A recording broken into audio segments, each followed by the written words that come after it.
IAS ಅಧಿಕಾರಿ ಜ್ಞಾನೇಂದ್ರ ಮನೆ ಮೇಲೆ ಇಡಿ ದಾಳಿ ಮಾಡಿದೆ. ಕೆಪಿಎಸ್ಸಿ ನೇಮಕಾತಿ ಅಕ್ರಮಕ್ಕೆ ಸಂಬಂಧಪಟ್ಟಂತೆ ದಾಳಿ ನಡೆಸಲಾಗಿದೆ. 3 ಕಾರುಗಳಲ್ಲಿ ಜ್ಞಾನೇಂದ್ರ ನಿವಾಸಕ್ಕೆ ಇಡಿ ತಂಡ ಆಗಮಿಸಿದ್ದು, ಮನೆಯೊಳಗೆ ಪ್ರವೇಶಕ್ಕೆ ಸೆಕ್ಯೂರಿಟಿ ಬಿಡದೆ ಗೇಟ್ ಲಾಕ್ ಮಾಡಿ ಭಾರೀ ಹೈಡ್ರಾಮವೇ ನಡೆಯಿತು. ಕೊನೆಗೂ ಅಧಿಕಾರಿಗಳು ಗೇಟ್ ಲಾಕ್ ಓಪನ್ ಮಾಡಿಸಿದ್ದು, ಮನೆಯಲ್ಲಿ ಶೋಧ ಕಾರ್ಯ ಮಾಡುತ್ತಿದ್ದಾರೆ.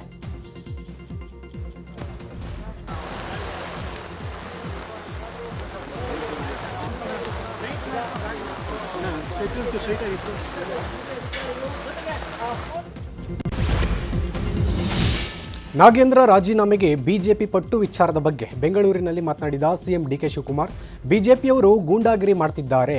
ಬಿಜೆಪಿಯವರು ಹೋರಾಟ ಮಾಡೋದರಲ್ಲಿ ತಪ್ಪಿಲ್ಲ, ಆದರೆ ಅವರಿಗೆ ನೋಟಿಸ್ ಕೊಡಿ, ಚರ್ಚೆ ಮಾಡಿ ಎನ್ನುತ್ತಿದ್ದೇನೆ.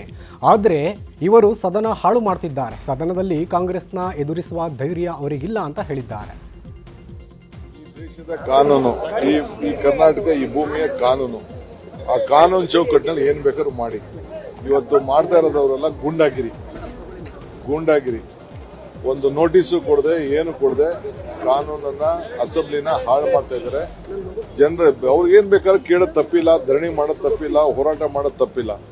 ಆದ್ರೆ ನಾನೊಂದು ಸುಮ್ಮನೆ ನೋಟಿಸ್ ಕೊಟ್ಬಿಟ್ಟು ಚರ್ಚೆ ಮಾಡ್ರಪ್ಪ, ಯಾಕೆ ರಾಜೀನಾಮೆ ಕೊಡಬೇಕು ಅಂತ ಕೇಳಿ ಅಂತ ನಾನು ಹೇಳ್ತಾ ಇದ್ದೀನಿ. ಅಷ್ಟು ಅವ್ರಿಗೆ ಹೇಳೋಷ್ಟು ತಾಳ್ಮೆ ಇಲ್ಲ. ಸೊ ಅದಕ್ಕೆ ಅವರಲ್ಲಿ ಅಸೆಂಬ್ಲಿಲಿ ಕಾಂಗ್ರೆಸ್ ಪಕ್ಷನ ಫೇಸ್ ಮಾಡಕ್ಕೆ ಅವ್ರಿಗೆ ಶಕ್ತಿ ಇಲ್ಲ. ಅವರೇ ಹೇಳಿ, ಇಲ್ಲಿವರೆಗೂ ಯಾವ ಮಂತ್ರಿಗಳ ಮೇಲೆ ಕೇಸ್ ಇದೆ, ಎಷ್ಟು ಜನ ಮೇಲೆ ಕೇಸ್ ಇದೆ, ಕೇಂದ್ರ ಮಂತ್ರಿಗಳ ಮೇಲೆ ಎಷ್ಟು ಕೇಸ್ ಇದೆ, ಮುಖ್ಯಮಂತ್ರಿಗಳ ಮೇಲೆ ಕೇಸ್ ಇದೆ, ಅವೆಲ್ಲ ನೀವು ಕೂಡ ಮಾಧ್ಯಮದವರು ಈಚೆ ತಂದು ಬಿಡಬೇಕು. ಈ ದೇಶದ ಕಾನೂನು, ಈ ಕರ್ನಾಟಕ ಈ ಭೂಮಿಯ ಕಾನೂನು. ಸಚಿವ ನಾಗೇಂದ್ರ ವಿರುದ್ಧ ಪ್ರಾಸಿಕ್ಯೂಷನ್ಗೆ ಅನುಮತಿ ನೀಡುವಂತೆ ರಾಜ್ಯಪಾಲರಿಗೆ ಸಿಬಿಐ ಮನವಿ ಮಾಡಿದೆ. ಈ ಕುರಿತು ಕಲಬುರಗಿಯಲ್ಲಿ ಸಚಿವ ಯತೀಂದ್ರ ಸಿದ್ದರಾಮಯ್ಯ ಮಾತನಾಡಿದ್ದು, ಇಡಿ, ಸಿಬಿಐ ಕೂಡ ಕೇಂದ್ರ ಸರ್ಕಾರದ ಅಧೀನದಲ್ಲಿ ಕೆಲಸ ಮಾಡುತ್ತವೆ. ನಾವು ಎಸ್ಐಟಿಯನ್ನು ಮಾಡಿದ್ವಿ, ಎಸ್ಐಟಿಯಲ್ಲಿ ಆರೋಪಿಯನ್ನಾಗಿ ಮಾಡಿಲ್ಲ. 87 ಕೋಟಿ ರೂಪಾಯಿ ಹಣ ವಾಲ್ಮೀಕಿ ಹಗರಣದಲ್ಲಿ ತೆಗೆದಿದ್ರು. ಅದರಲ್ಲಿ 79 ಕೋಟಿ ರೂಪಾಯಿಯಷ್ಟು ಈಗಾಗಲೇ ರಿಕವರಿ ಆಗಿದೆ. ಇನ್ನು ಉಳಿದಿದ್ದನ್ನ ರಿಕವರಿ ಮಾಡಲಾಗುತ್ತದೆ. ಸರ್ಕಾರದ ಹಣ ಎಲ್ಲಿಗೂ ಹೋಗಿಲ್ಲ. ನಾಗೇಂದ್ರ ಅವರು ವಾಲ್ಮೀಕಿ ಹಗರಣದಲ್ಲಿ ಭಾಗಿಯಾಗಿರೋದಕ್ಕೆ ಯಾವುದೇ ಸಾಕ್ಷಿಗಳಿಲ್ಲ. ನಮ್ಮ ಪಕ್ಷ ಸಚಿವರ ಪರವಾಗಿ ನಿಲ್ಲುತ್ತದೆ ಎಂದಿದ್ದಾರೆ. ಇನ್ನು ಇದೇ ವಿಚಾರವಾಗಿ ಶಾಸಕ ರಾಘವೇಂದ್ರ ಹಿಟ್ನಾಳ್, ಸಚಿವ ಅಜಯ್ ಸಿಂಗ್, ಸಚಿವ ಲಕ್ಷ್ಮಣ್ ಸವದಿ ಕೂಡ ಪ್ರತಿಕ್ರಿಯಿಸಿದ್ದಾರೆ. ಕೂಡ ಕೇಂದ್ರ ಸರ್ಕಾರದ ಕೈಗೊಂಬೆಗಳ ಥರ ಅವರು ಕೆಲಸ ಮಾಡ್ತಿದ್ದಾರೆ. ನಾವು SIT ಮಾಡಿದ್ವಿ, SITನಲ್ಲಿ ಅವ್ರನ್ನ ಅಕ್ಯೂಸ್ಡಾಗಿ ಮಾಡಿಲ್ಲ, ಆರೋಪಿಗಳನ್ನಾಗಿ ಮಾಡಿಲ್ಲ. ಮತ್ತು ಎಷ್ಟು ಹಣ ವಾಲ್ಮೀಕಿನಿಗೆ ಬಂದು ತೆಗೆದಿದ್ರು, ಸುಮಾರು 87 ಕೋಟಿ ಹಣ ತೆಗೆದಿದ್ರು. ಅದರೊಳಗೆ 79 ಕೋಟಿ ಈಗಾಗಲೇ ರಿಕವರು ಆಗಿದೆ. ಇನ್ನು ಮಿಕ್ಕಿದ್ದು ಬೇರೆ ಬೇರೆ ಆಸೆಟ್ಸಲ್ಲಿದೆ, ಕಾರು ಗೀರು ತೊಗೊಂಡಿದ್ದಾರೆ. ಸೊ ಅದನ್ನು ರಿಕವರ್ ಮಾಡ್ತೀವಿ. ಸೊ ಹಣ ಎಲ್ಲಿಗೂ ಹೋಗಿಲ್ಲ. ಮತ್ತು ನಾಗೇಂದ್ರ ಅವರು ಇದರೊಳಗೆ ಇನ್ವಾಲ್ವ್ ಆಗಿದ್ದಕ್ಕೆ ಯಾವುದು ಸರಿಯಾದ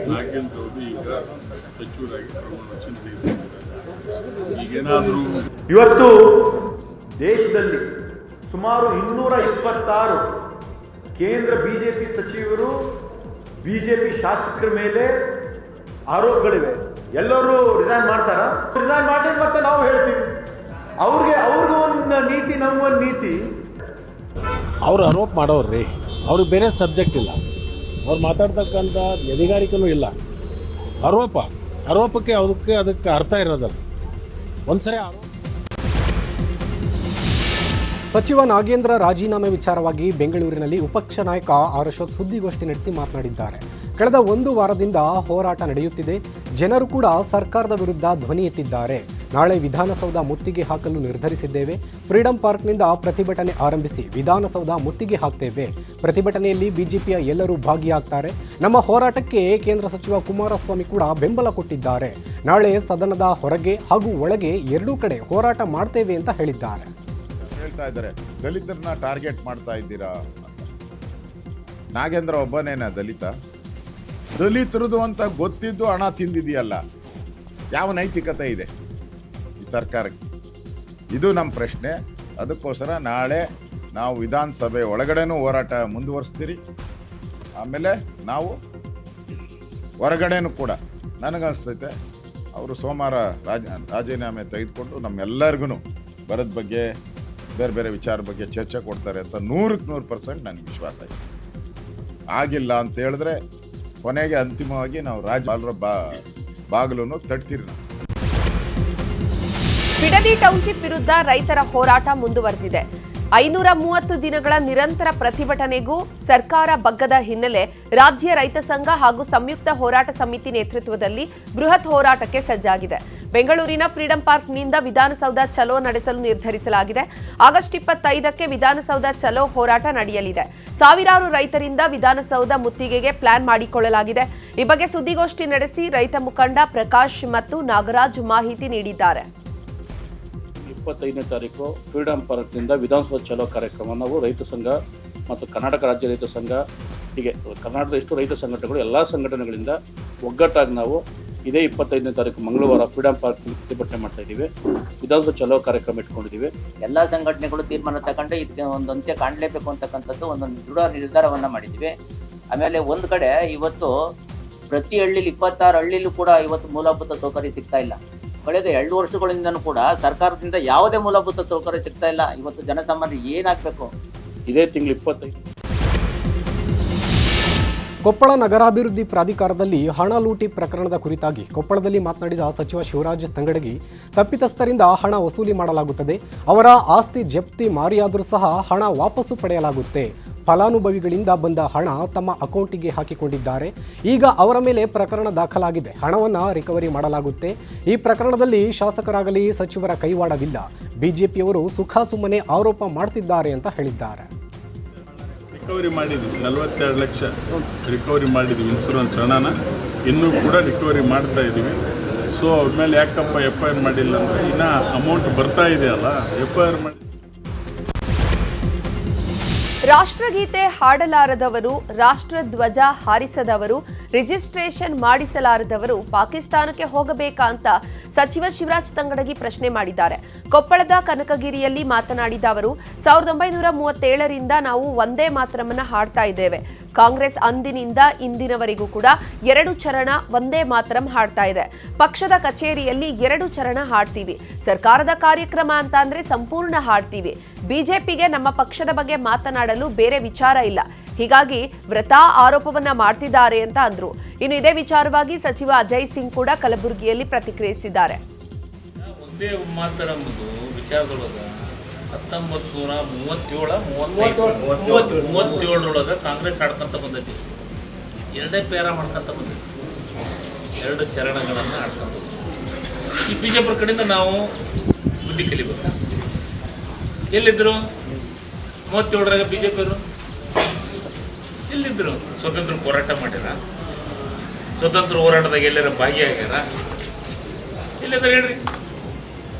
ಇವ್ರು ನಮ್ಮ ದೇಶಕ್ಕೆ ಸ್ವಾತಂತ್ರ್ಯವನ್ನು ಕೊಟ್ಟಿರುವಂಥ ಇಡೀ ರಾಷ್ಟ್ರದಲ್ಲಿ ಏಕೈಕ ಪಕ್ಷ ಅಂದರೆ ಕಾಂಗ್ರೆಸ್ ಪಕ್ಷ. ನಮ್ಮ ಕಾಂಗ್ರೆಸ್ ಪಕ್ಷಕ್ಕೆ ಸುಮಾರು 137 ವರ್ಷಕ್ಕಿಂತ ಹೆಚ್ಚಿನ ಒಂದು ಇತಿಹಾಸ ಇದೆ. ಯಾರಾದರೂ ಒಬ್ಬರು ಅವರು ಪಕ್ಷದಿಂದ ಸ್ವತಂತ್ರ ಹೋರಾಟಗಾರರಿದ್ದಾರೆ, ಆಮೇಲೆ ಮಾಡಿದ್ದೀವಿ. ಇವತ್ತು ಅವ್ರು ಹೇಳ್ತಾರೆ ಇದು 1937ರಲ್ಲೇ ನಾವು 2 ಸಾಲುಗಳನ್ನು ಹಾಡಬೇಕು ಅಂತ ನಾವು ಹೇಳಿದ್ದೀವಿ. ಅದನ್ನು ಪೊಲಿಟಿಕಲ್ ಮಾಡ್ತಾ ಇದ್ದಾರೆ. ಯಾಕೆ ಮಾಡ್ತಾ ಇದ್ದಾರೆ ಅಂದರೆ ಅವ್ರಿಗೆ ಇಡೀ ದೇಶದಲ್ಲಿ ಇರ್ತಕ್ಕಂಥ ಒಂದು ನಿರುದ್ಯೋಗ ಸಮಸ್ಯೆ ಏನಿದೆ ಅಲ್ಲಿಂದ ಡೈವರ್ಟ್ ಮಾಡಬೇಕಂತ ಮಾಡ್ತಾ ಇದ್ದಾರೆ. ನಮ್ಮ ದೇವಾಲಯದ ಗಾಳಿಗೋಪುರ ಧ್ವಂಸ ಮಾಡಿದ್ದಾರೆಂದು ಜಿಬಿಎ ವಿರುದ್ಧ ಆರೋಪ ಕೇಳಿಬಂದಿದೆ. ಬೆಂಗಳೂರಿನ ಮಹದೇವಪುರದ AECS ಲೇಔಟ್ನಲ್ಲಿ ಈ ಒಂದು ಘಟನೆ ನಡೆದಿದೆ. ಫುಟ್ಪಾತ್ ತೆರವು ಹಿನ್ನೆಲೆ ವಿನಾಯಕ ದೇವಸ್ಥಾನದ ಗಾಳಿಗೋಪುರವು ಡೆಮಾಲಿಷನ್ ಮಾಡಿದ್ದಾರೆಂದು ಆರೋಪಿಸಲಾಗಿದೆ. ದೇವಸ್ಥಾನದ ಮುಂದೆ ಇದ್ದ ಬೃಹತ್ ಗಾಳಿಗೋಪುರವನ್ನು ತೆರವು ಮಾಡಿದ್ದಾರೆಂದು ಆರೋಪಿಸಿದ್ದಾರೆ. 40 ವರ್ಷಗಳ ಹಳೆಯ ಗಾಳಿಗೋಪುರ ತೆರವು ಮಾಡಿರುವುದಕ್ಕೆ ಸ್ಥಳೀಯರು ಭಾರೀ ಆಕ್ರೋಶ ವ್ಯಕ್ತಪಡಿಸಿದ್ದಾರೆ. ದೇವಸ್ಥಾನಕ್ಕೆ ಎಷ್ಟು ಎಮೋಷನ್ ಅದಂದ್ರೆ ಈ ಲೇಔಟಲ್ಲಿ ಹಳಬರಿ ಇರೋರೆಲ್ಲ ಪ್ರತಿಯೊಂದು ಕಷ್ಟ ಸುಖ ಅಂದ್ರೆ ಗಣೇಶನ್ನೇ ಕೇಳ್ಕೊಳ್ಳೋದು. ಎಷ್ಟೇ ಕಷ್ಟ ಆದರೂ ಒಂದು ದಿವಸ ಗಣೇಶಕ್ಕೆ ಬರದೇ ಇರಲ್ಲ. ಅಂಥದ್ದು ಇದು ಕಟ್ಟಿರೋ 20 ವರ್ಷ ಆಯಿತು. 20 ವರ್ಷದಿಂದ ಇಲ್ಲದೆ ಇರೋದು ಇವಾಗ ಇದ್ದಕ್ಕಿದ್ದಂಗೆ ಬಂತ ಎನ್ಕರೇಜ್ಮೆಂಟ್. ಇನ್ನು ಗಾಳಿ ಗೋಪುರ ಡೆಮಾಲಿಷ್ ಪ್ರಕರಣ ಸಂಬಂಧ ಘಟನಾ ಸ್ಥಳಕ್ಕೆ ಜಿಬಿಎ ಅಧಿಕಾರಿಗಳು ಭೇಟಿ ನೀಡಿ ಪರಿಶೀಲನೆ ನಡೆಸಿದ್ದಾರೆ.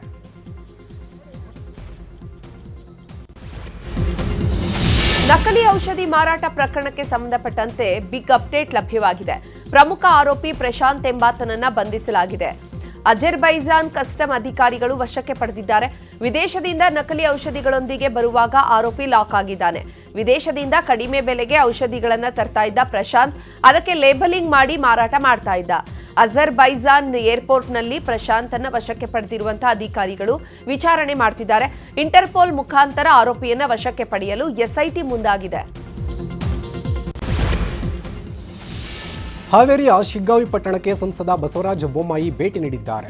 ಆಂಜನೇಯ ದೇವಸ್ಥಾನದ ಆವರಣದಲ್ಲಿ ಮೂತ್ರ ವಿಸರ್ಜನೆ ಮಾಡಿದ್ದ ಸ್ಥಳಕ್ಕೆ ಬೊಮ್ಮಾಯಿ ಭೇಟಿ ನೀಡಿ ಪರಿಶೀಲನೆ ಮಾಡಿದ್ದಾರೆ. ಬಳಿಕ ಆಂಜನೇಯ ಸ್ವಾಮಿಗೆ ವಿಶೇಷ ಪೂಜೆ ಸಲ್ಲಿಸಿದ್ದಾರೆ. ಇನ್ನು ದೇವಸ್ಥಾನದಲ್ಲಿ ನಡೆದ ಘಟನೆ ಕುರಿತು ಸ್ಥಳೀಯರಿಂದ ಮಾಹಿತಿ ಸಂಗ್ರಹ ಮಾಡಿದ್ದಾರೆ. ಬಳಿಕ ಮಾಧ್ಯಮಗಳಿಗೆ ಮಾತನಾಡಿದ ಬೊಮ್ಮಾಯಿ, ಇದು ಅತ್ಯಂತ ಹೇಯ ಕೃತ್ಯ, ಕ್ಷಮಿಸಲಾಗದ ಕೃತ್ಯ. ದೇವಾಲಯದ ಒಳಗೆ ಬಂದು ಮೂತ್ರ ವಿಸರ್ಜನೆ ಮಾಡಿದ್ದಾನೆ. ಕುಡಿದವರು ಯಾರೂ ಈ ರೀತಿ ಮಾಡಲ್ಲ. ಪೊಲೀಸರು ಈ ಪ್ರಕರಣವನ್ನು ತಣ್ಣಗಾಗಿಸುವ ಕೆಲಸ ಮಾಡ್ತಿದ್ದಾರೆ. ಆಗಸ್ಟ್ 26ಕ್ಕೆ ಶಿಗ್ಗಾವಿ ಬಂದ್ಗೆ ಪ್ರಮೋದ್ ಮುತಾಲಿಕ್ ಕರೆ ನೀಡಿದ್ದಾರೆ.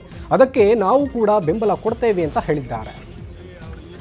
ಜನ ಸ್ವಪೂರಿತ ಬಂದ್ ಮಾಡಿದ್ರೆ ಏನು ಮಾಡ್ತಾರೆ? ಆದ್ರಿಂದ ನೋಡ್ರಿ, ಅವ್ರು ಈ ಥರ ಎಲ್ಲ ಚಾಲೆಂಜ್ ಮಾಡಿದ್ರೆ ಮತ್ತೆ ಬೇರೆ ಮಾಡ್ಬೇಕಾಗುತ್ತೆ. ಕಾನೂನು ಕ್ರಮ ತಗೋತೀವಿ. ಕಾನೂನು ಕ್ರಮ ತೆಗೆದುಕೊಳ್ಳಲ್ಲ, ಅದೇನು ಹೊಸದಾಗಿನ? ಯಾರ ಮೇಲೆ ಕಾನೂನು ಕ್ರಮ ತೆಗೆದುಕೋಬೇಕು ಅವ್ರ ಮೇಲೆ ತಗೊಳ್ಳೋ. ಭದ್ರಾ ಡ್ಯಾಂನಿಂದ ಕಾಲುವೆಗೆ ನೀರು ಹರಿಸುವಂತೆ ಆಗ್ರಹಿಸಿ ನಾಳೆ ದಾವಣಗೆರೆ ಬಂದ್ಗೆ ಕರೆ ನೀಡಲಾಗಿದೆ. ಈ ಕುರಿತು ದಾವಣಗೆರೆಯಲ್ಲಿ ಮಾತನಾಡಿದ ಸಚಿವ ಎಸ್ಎಸ್ ಮಲ್ಲಿಕಾರ್ಜುನ್, ಭತ್ತಕ್ಕೆ ನೀರು ಬಿಡಿ ಅಂತ ಸ್ವಲ್ಪ ರೈತರು ಕೇಳ್ತಿದ್ದಾರೆ. ಈಗ ಬೇಡ, ಬೇಸಿಗೆಗೆ ಬಿಡಿ ಅಂತ ಕೆಲವರು ಕೇಳ್ತಿದ್ದಾರೆ. ಇವರಲ್ಲೇ ಒಮ್ಮತ ಇಲ್ಲ. ಐಸಿಸಿ ಸಮಿತಿ ಸಭೆಯಲ್ಲಿ ಎಲ್ಲವೂ ಕೂಡ ಸೇರಿ ಒಮ್ಮತದ ನಿರ್ಧಾರವನ್ನ ಮಾಡೋಣ ಅಂತ ಅಂದಿದ್ವಿ. ಎಲ್ಲರ ಜೊತೆ ಸೇರಿ ಮಾತನಾಡಿ ಒಮ್ಮತದ ನಿರ್ಧಾರಕ್ಕೆ ಬರ್ತೀವಿ ಅಂದಿದ್ದಾರೆ. ನೀರು ಬಿಡ್ರಿ ಅಂದರೆ ಬಿಡ್ಬೋದು, ಬೇಡ ಅಂದರೆ ಬೇಡ. ಅವರು ಎಲ್ಲರೂ ಸೇರಿ ಒಮ್ಮತದ ಅಭಿಪ್ರಾಯ ಬರಲಿ.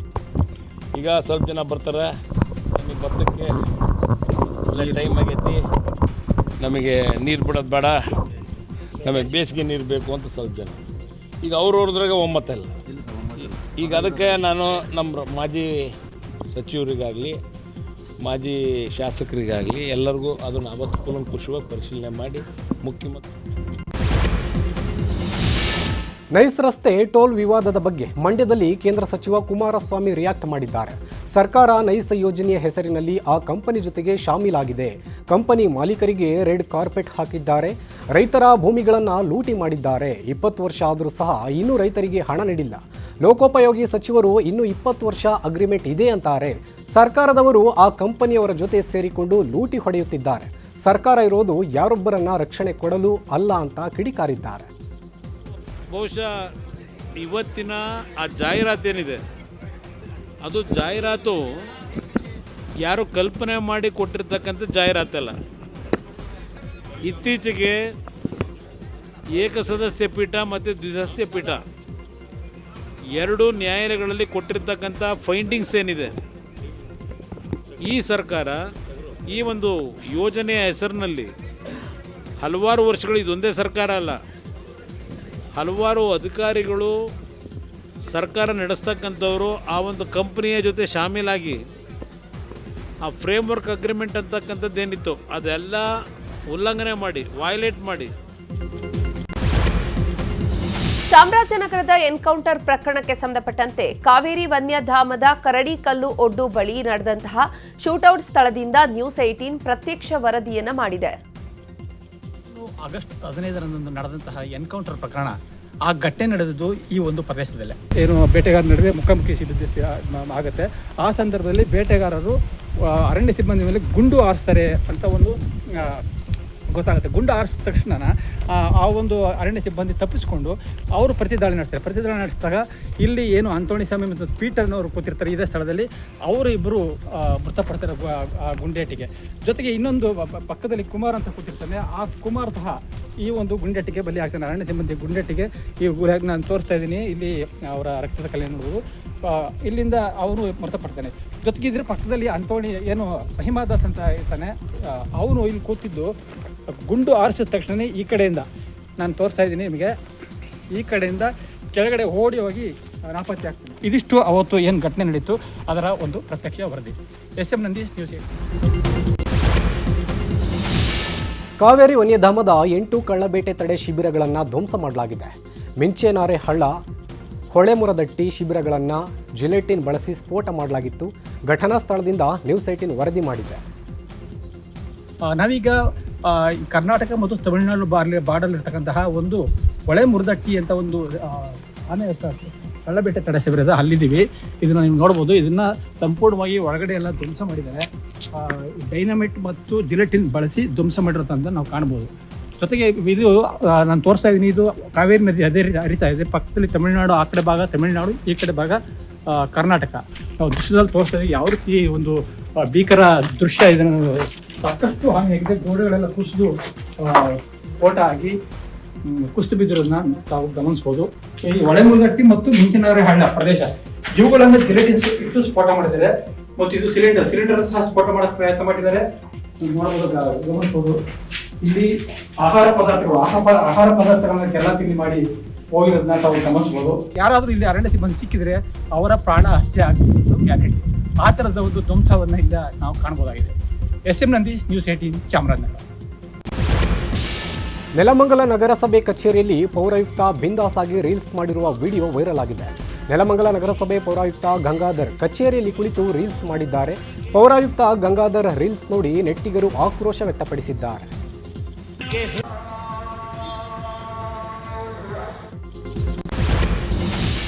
ಹೈದರಾಬಾದ್ನಲ್ಲಿ ನಡೆದ ಟಾಕ್ಸಿಕ್ ಈವೆಂಟ್ನಲ್ಲಿ ಸ್ಟ್ಯಾಂಡ್ ಬಿದ್ದು ಇಬ್ಬರು ವಿದ್ಯಾರ್ಥಿಗಳು ಗಾಯಗೊಂಡಿದ್ದರು.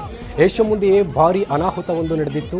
ಸದ್ಯ ಈಗ ಟಾಕ್ಸಿಕ್ ಚಿತ್ರತಂಡದ ವಿರುದ್ಧ FIR ದಾಖಲಿಸಲಾಗಿದ್ದು ಸೈಬರಾಬಾದ್ ಪೊಲೀಸರಿಂದ ತನಿಖೆ ನಡೆಸಲಾಗ್ತಾ ಇದೆ.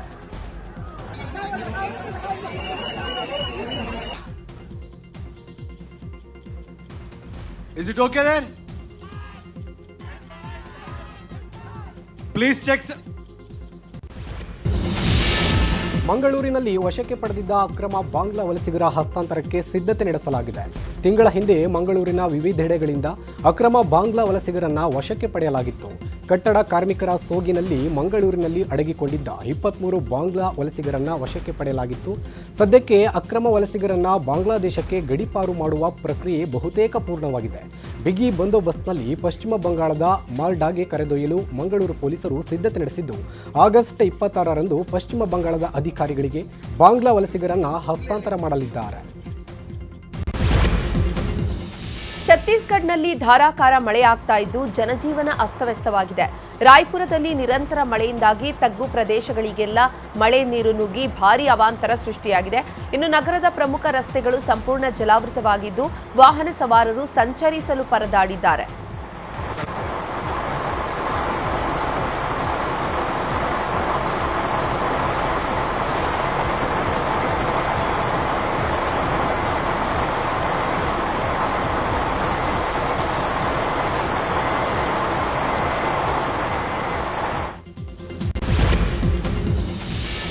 ಬೆಂಗಳೂರಿನ ಗಾಂಧಿನಗರದಲ್ಲಿ ಗ್ಲೋಬಲ್ ಆಕ್ಸಲೇಟರ್ ವಿಷನ್ ಸಮಿಟ್ ಕಾರ್ಯಕ್ರಮ ನಡೆದಿದೆ. ಕರ್ನಾಟಕ ಆರ್ಯ ವೈಶ್ಯ ಮಹಾಸಭಾದಿಂದ ಕಾರ್ಯಕ್ರಮ ನಡೆದಿದ್ದು ಸಿಎಂ DK ಶಿವಕುಮಾರ್ ಕಾರ್ಯಕ್ರಮ ಉದ್ಘಾಟಿಸಿದ್ದಾರೆ. ಬಳಿಕ ಕಾರ್ಯಕ್ರಮವನ್ನು ಉದ್ದೇಶಿಸಿ ಮಾತನಾಡಿದ ಸಿಎಂ, ಸಂಸ್ಕಾರಕ್ಕೆ ನ್ಯಾಯ ನೀತಿ ಪಾಲನೆ ಮಾಡುವ ಸಮುದಾಯ ವಾಸವಿ ಸಮುದಾಯ. ನೀವು ಉದ್ಯೋಗ ಸೃಷ್ಟಿ ಮಾಡುವ ಜನರು, ನಿಮ್ಮ ಜೊತೆ ನಾವಿದ್ದೇವೆ. ಕೆಲ ಮನವಿಯನ್ನ ಮಾಡಿಕೊಂಡಿದ್ದಾರೆ. ನಾನು ನಿಮ್ಮ ಕೆಲಸ ಮಾಡಿಕೊಡುತ್ತೇನೆ, ನೀವು ನಮ್ಮ ಜೊತೆ ಇರಬೇಕು. ಮತ್ತೆ 2028ಕ್ಕೆ ನಮ್ಮನ್ನೇ ಅಧಿಕಾರಕ್ಕೆ ತರಬೇಕು ಅಂತ ಹೇಳಿದ್ದಾರೆ. ಬೇರೆ ಎಷ್ಟು ಮುಖ್ಯನೋ ಮನುಷ್ಯನಿಗೆ ನಂಬಿಕೆ ಕೂಡ ಬಹಳ ಮುಖ್ಯ ಅಂತ. ಹಂಗೆ ನನಗೆ ಈ ನಮ್ಮ ವೈಶ್ಯ ಸಮಾಜದ ಜನರ ಮೇಲೆ ನಂಬಿಕೆ ಇದೆ. ನೀವು ನಮ್ಮಂಥ ಯಾರು ಸೇವೆ ಮಾಡ್ತೀರಿ ಅವ್ರನ್ನ ನೀವು ನೆನೆಸ್ಕೊಳ್ತೀರಿ, ಸಹಾಯ ಮಾಡ್ತೀರಿ ಅಂತೇಳಿ. ನಾನು ನಿಮ್ಮ ಜೊತೆಲೂ ಇರ್ತೀನಿ, ಅವ್ರ ಜೊತೆಲೂ ಇರ್ತೀನಿ. ನೀವೆಲ್ಲ ಸೇರಿ ಸಹಾಯ ಮಾಡಬೇಕು, ಒಳ್ಳೆಯದಾಗಲಿ ಅಂತೇಳಿ ತಮ್ಮನ್ನು ಪ್ರಾರ್ಥನೆ ಮಾಡಿ. ಉದ್ಯೋಗ ಮಾಡೋದು ಮುಖ್ಯ ಅಲ್ಲ, ಉದ್ಯೋಗಗಳನ್ನು ಸೃಷ್ಟಿ ಮಾಡೋದು ಭಾಳ ಮುಖ್ಯ. ಅದನ್ನು ನೀವೇನು ನವಂಬರ್ಗೆ ಡಿಸೆಂಬರ್ಗೆ ಒಂದು ದೊಡ್ಡ ಕಾರ್ಯಕ್ರಮನ ಇಟ್ಕೊಂಡಿದ್ದೀರಿ, ಗ್ಲೋಬಲ್ ಆಕ್ಸಲೇಟರ್ ವಿಷನ್ ಸಮಿಟ್ ಅಂತ. ಅದರಲ್ಲಿ ಪಾಲ್ಗೊಂಡು ತಾವೆಲ್ಲ ಕೂಡ ದೊಡ್ಡ ದೊಡ್ಡ ಉದ್ಯಮಿಗಳಾಗಬೇಕು, ಜನರಿಗೆ ಉದ್ಯೋಗವನ್ನು ಕೊಡಬೇಕು. ಅದಕ್ಕೆ ನಿಮ್ಮ ಕೈಲಿ ಆಗ್ತದೆ.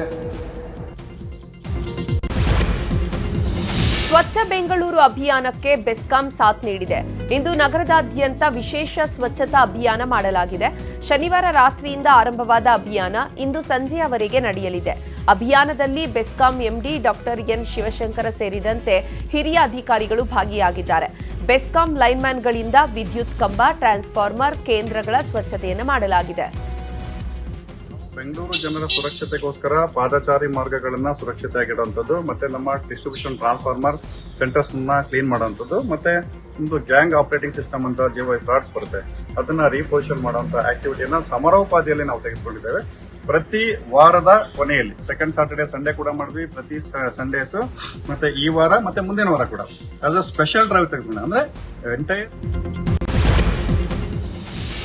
ಇಂದು ವಿಶ್ವ ಛಾಯಾಚಿತ್ರ ದಿನಾಚರಣೆ ಹಿನ್ನೆಲೆ ಬೆಂಗಳೂರಿನ ಚಿತ್ರಕಲಾ ಪರಿಷತ್ನಲ್ಲಿ ಫೋಟೋ ಜರ್ನಲಿಸ್ಟ್ ಅಸೋಸಿಯೇಷನ್ ಆಯೋಜಿಸಿದ್ದ ಎಕ್ಸಿಬಿಷನ್ಗೆ ಸಿಎಂ DK ಶಿವಕುಮಾರ್ ಭೇಟಿ ನೀಡಿದ್ದಾರೆ. ಭೇಟಿ ವೇಳೆ ಕ್ಯಾಮೆರಾದಲ್ಲಿ ತೆಗೆದ ಚಿತ್ರಗಳನ್ನು ವೀಕ್ಷಣೆ ಮಾಡಿದ್ದಾರೆ. ಮಂಡ್ಯ ಜಿಲ್ಲೆಯ ಮೇಲುಕೋಟೆಗೆ ಕೇಂದ್ರ ಸಚಿವ HD ಕುಮಾರಸ್ವಾಮಿ ಭೇಟಿ ನೀಡಿದ್ದಾರೆ. ಶ್ರೀ ಚಲುವ ನಾರಾಯಣ ಸ್ವಾಮಿಗೆ ವಿಶೇಷ ಪೂಜೆ ಸಲ್ಲಿಸಿದ್ದಾರೆ. ಈ ವೇಳೆ ಕುಮಾರಸ್ವಾಮಿಗೆ ಮಾಜಿ ಸಚಿವ CS ಪುಟ್ಟರಾಜು ಸಾಥ್ ನೀಡಿದ್ದಾರೆ. ವಿಜಯಪುರದಲ್ಲಿ ಪ್ರಥಮ ಬಾರಿಗೆ ರಾಯಣ್ಣ ಜಾತ್ರೆ ಆಯೋಜನೆ ಮಾಡಲಾಗಿದೆ. ಸಿದ್ದೇಶ್ವರ ದೇವಾಲಯದಿಂದ ದರಬಾರ ಮೈದಾನದವರೆಗೆ ಬೃಹತ್ ರಾಯಣ್ಣ ಪುತ್ಥಳಿಯನ್ನು ಮೆರವಣಿಗೆ ಮಾಡಲಾಗಿದೆ. ಮೆರವಣಿಗೆಯಲ್ಲಿ ಯುವಕರು DJ ಸದ್ದಿಗೆ ಭರ್ಜರಿ ಸ್ಟೆಪ್ ಹಾಕಿದ್ದಾರೆ. ಮೆರವಣಿಗೆಯುದ್ದಕ್ಕೂ ರಾಯಣ್ಣ ಬಾವುಟಗಳು ರಾರಾಜಿಸಿವೆ. ಚಿತ್ರದುರ್ಗದ ಮಂಕಿ ಮ್ಯಾನ್ ಎಂಬ ಖ್ಯಾತಿಗೆ ಪಾತ್ರರಾಗಿರುವಂತಹ ಪರ್ವತಾರೋಹಿ ಜ್ಯೋತಿರಾಜ್ ವೈವಾಹಿಕ ಜೀವನಕ್ಕೆ ಕಾಲಿಟ್ಟಿದ್ದಾರೆ. ಚಿತ್ರದುರ್ಗದ ಮೇದಹಳ್ಳಿ ರಸ್ತೆಯ ವೈಭವ ಗಾರ್ಡನ್ನಲ್ಲಿ ಅದ್ದೂರಿ ಕಾರ್ಯಕ್ರಮ ನಡೆದಿದೆ. ಅಕ್ಕನ ಮಗಳು ನಿವೇದಿತಾ ಜೊತೆಗೆ ಜ್ಯೋತಿರಾಜ್ ಸಪ್ತಪದಿ ತುಳಿದಿದ್ದಾರೆ. ಈ ವೇಳೆ ಕುಟುಂಬಸ್ಥರು, ಬಂಧುಗಳು ಸೇರಿದಂತೆ ಅಭಿಮಾನಿಗಳು ಆಗಮಿಸಿ ಜ್ಯೋತಿರಾಜ್ಗೆ ಶುಭ ಕೋರಿದ್ದಾರೆ. ನಟ ಡಾಲಿ ಧನಂಜಯ್ ಹುಟ್ಟುಹಬ್ಬದ ಸಂಭ್ರಮ ಹಿನ್ನೆಲೆ ಜಯನಗರದ MES ಗ್ರೌಂಡ್ನಲ್ಲಿ ಬರ್ತ್ಡೇ ಸೆಲೆಬ್ರೇಷನ್ ನಡೆಸಲಾಗಿದೆ. ಕಾರ್ಯಕ್ರಮದಲ್ಲಿ ಶಾಸಕ ರಾಮಮೂರ್ತಿ ಸೇರಿದಂತೆ ಹಲವರು ಭಾಗಿಯಾಗಿದ್ದಾರೆ. ಇನ್ನು ಧನಂಜಯ್ ಹುಟ್ಟುಹಬ್ಬದ ಪ್ರಯುಕ್ತ ಅನ್ನದಾನ, ರಕ್ತದಾನ ಸೇರಿದಂತೆ ಹಲವು ಸಾಮಾಜಿಕ ಕಾರ್ಯಗಳನ್ನು ಆಯೋಜಿಸಲಾಗಿದೆ. ಇನ್ನು ಧನಂಜಯ್ ಕೂಡ ರಕ್ತದಾನ ನೀಡಿದ್ದಾರೆ. ಬಳಿಕ ನ್ಯೂಸ್ 18 ಜೊತೆ ಮಾತನಾಡಿದ ಧನಂಜಯ್ ಟಾಕ್ಸಿಕ್ ಚಿತ್ರಕ್ಕೆ ವಿಶ್ ಮಾಡಿದ್ದಾರೆ.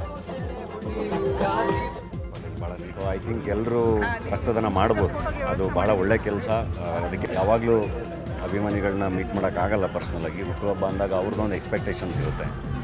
ಸೊ ಹಾಗಾಗಿ ಅವ್ರ ಜೊತೆ ಆಚರಿಸ್ಕೊಳ್ಳೋದು ಭಾಳ ಇಂಪಾರ್ಟೆಂಟು. ಜೊತೆ ಅವರೆಲ್ಲರೂ ಸೇರಿದ್ದಾರೆ.